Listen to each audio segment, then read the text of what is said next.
Imagine standing on the edge of a cliff, but you don't know that you're there. Now, this is referring to my view of the current economy and stock market.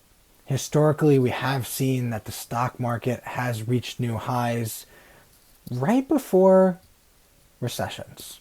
And I don't say this lightly or for fear mongering at all, but when I wrote the effective federal funds rate velocity publication in March, and I noticed that the strain on the economy, when I quantified it, was significantly higher than other periods of time when we've had rate hikes, I was able to see that that velocity has certainly had an impact on the economy and on consumers. And notice that there was strain that was still brewing. There's a lag effect to everything. And when we look at delinquencies and charge-offs of auto loans and credit card debt, there's certainly been some concerning data. Now, it's not necessarily data that's making headline news, and these markets are not as large as the mortgage and real estate markets. However, it's important to consider what's going on there and the potential trickle effects and impact that could happen if this isn't taken care of in a timely manner. So where I'm a bit concerned and definitely don't have the answers to this is what happens if delinquencies and charge-offs either remain elevated or continue to rise. Is there a point where it could become a more systemic issue than it may already be? When we look at some interesting data on specific companies, SEC 10K and 10Qs, and we see lower FICO scores, and we see larger delinquency and charge-off rates, and then we also see home equity lines of credit or HELOCs, which are also delinquent or being charged off. It makes you think further about what's going on behind the scenes. And again, this is not really headline news. This market, generally speaking, is smaller than what we saw in 2007 to 2009 with the global financial crisis. But does this have potential to trickle into different areas? And it gets me thinking, GDP and GDI, how much of that really was debt-fueled spending? So if GDP and GDI are somewhat elevated due to debt-fueled spending, well, how much longer can that continue? And I've talked for a long time about the strain on the labor market. Overall, my general concern is, has too much damage already been done? And regardless of whether the Fed cuts rates further in 2025, whether that's 1 cut, 3 cuts, 5 cuts, leaves everything be. And we're going to see an interesting PCE inflation number come tomorrow.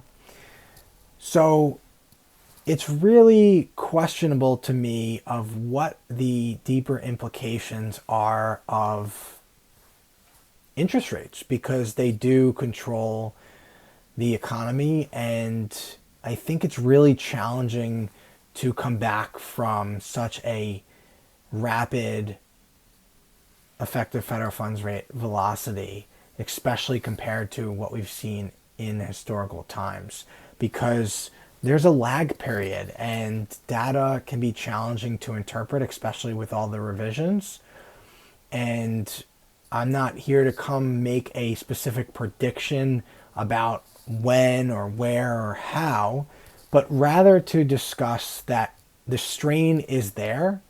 Obviously, many consumers are feeling it, and it's something which is very, very challenging to be addressed. Is the overall debt cycle too challenging of a struggle to achieve without us going into a recession. So when I'm hearing soft landings potentially on the table, it really has me questioning and thinking of the deeper underpinnings of the US economy and the rare instances where soft landings have been pulled off. In my view, situations have been different. And it could have been very easy in 2007, looking at the data, if you didn't have firsthand financial data that some large banks or institutions see and have, to have no idea what was going on, even into 2008. Could we be sitting in a similar standpoint running into 2025 where the damage is just not reversible, even with additional rate cuts? And as we're seeing, certain markets are not reacting as one may hope they would, such as the housing industry not seeing those lower rates that would be potentially expected because things take time. And especially for someone or families that are near default or about to be evicted, there isn't that time. And I think overall it is challenging because we were in this low interest rate environment for so long. And not that we're necessarily in a high interest rate environment, but we're in a higher interest rate environment now.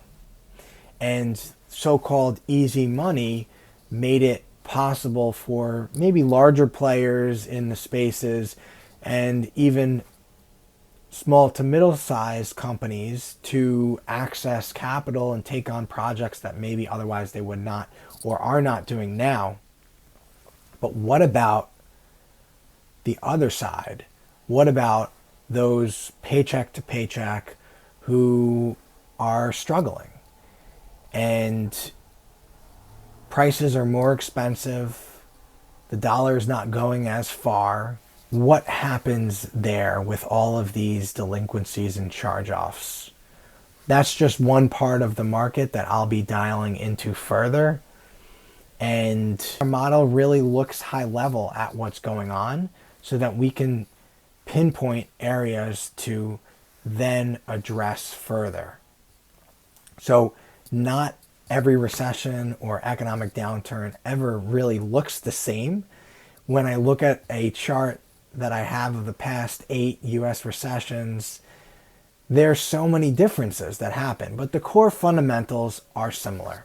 And in general, I also always say, have a plan in place because it's a challenging time, and especially if you're near retirement, you want to feel secure and comfortable about your decisions. And when the market is near a high, of course, it could always continue to go higher.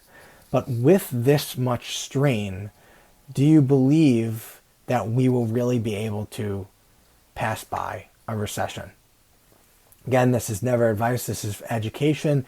Hopefully this gave you a little bit more to think about and allows you the ability to talk with your advisor if you have one, and or think of a strategy or plan that you could put into place to build, grow, and protect your wealth and your family's wealth.